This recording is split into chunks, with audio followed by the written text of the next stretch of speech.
Hello everyone. In this session, we are going to see the concept of method overloading in Java. This concept is very important from interview point of view as well. A lot of times the question is asked in terms of what is method overloading and what is the difference in between method overloading and overriding. In this session, we are going to focus on method overloading though.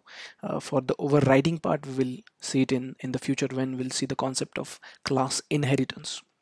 So overloading says inside a class, say currently we are inside method overloading class. You can give any name to the class. I'm just using method overloading as my class name. So inside a class, you can have methods with the same name as long as they differ with the arguments, as long as they differ in terms of arguments. And there are some rules for that as well. So let us take an example. Let us create a simple method, public void addition, and it is simply going to add two numbers, integer num1 and integer num2, and show the output in the console, that is num1 plus num2. So a simple method addition accepts two integers.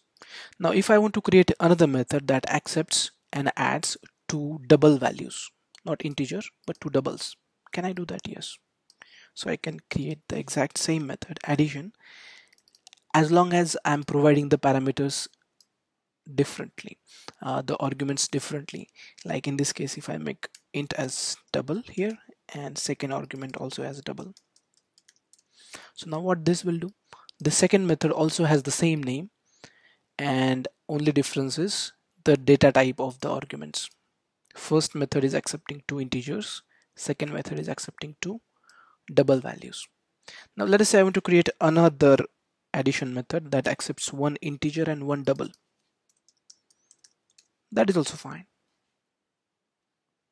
So I want to create another method that accepts one double and another value is integer. That is also fine. So I want to create another method that accepts three integers, num3, and then add all those. So it is accepting num1, num2 and num3, and then we can also make some amendments over here. And you can go on like this. So what we are doing, we have 5 methods. The name of the method is addition, but only difference is in terms of the data type of the arguments, or the number of arguments, or the order of the arguments. So as long as you differ by one or more of these, one is the data type of the arguments. You have to create the arguments with different data type in order to create a method overloading. Second is the order of the arguments. Like in this case, we have first argument as integer, second argument as double.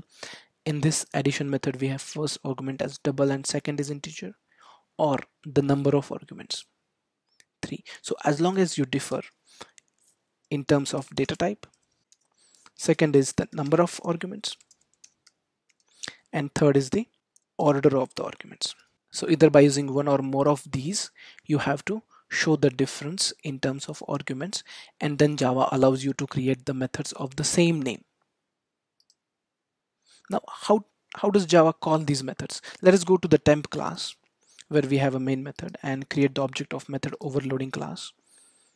Method overloading, say m2 is equal to new method overloading, and m2 dot addition, say 10 comma 20, and m2 dot addition, say 12.12 comma 30, and m2 dot addition again, and say 33.33 comma 44.44, and something like m2 dot addition again, say 31 comma 21 point something, and m2 dot addition, say 12 comma 34 comma 55. So 3 arguments in this case. Depending upon the data type of the arguments, Java will find out which actual method to execute from method overloading class in this case. So when it sees the arguments as both integers, it's going to call an addition method which has both integer arguments, like in this case this one. For the second one, the arguments are like double and integer, so it's going to go towards a method which has first argument as double and second argument as integer. So in this case I think this one.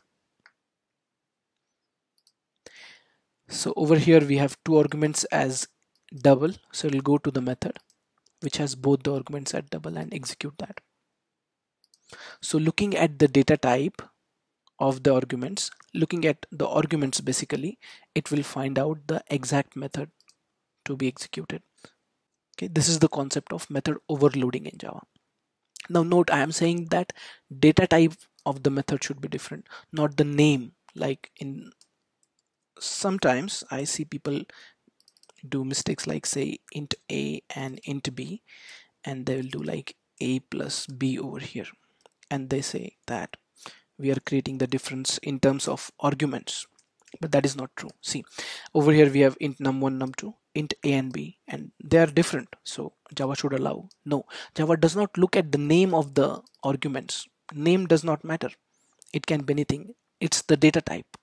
Because see, if this was allowed and Java needs to execute something like addition 10 and 20, so what is 10 and 20? They are integers, so go for a method which has two integer arguments. This is also there and this is also there, so a confusion will occur. So to avoid it, it looks at not the name of the arguments but the data type, so this conflict will never occur. The difference should be there at least in terms of data type or the order of the arguments or the number of the arguments, and you are good to use same method multiple number of times. So this is the concept of method overloading, using the same method with different arguments.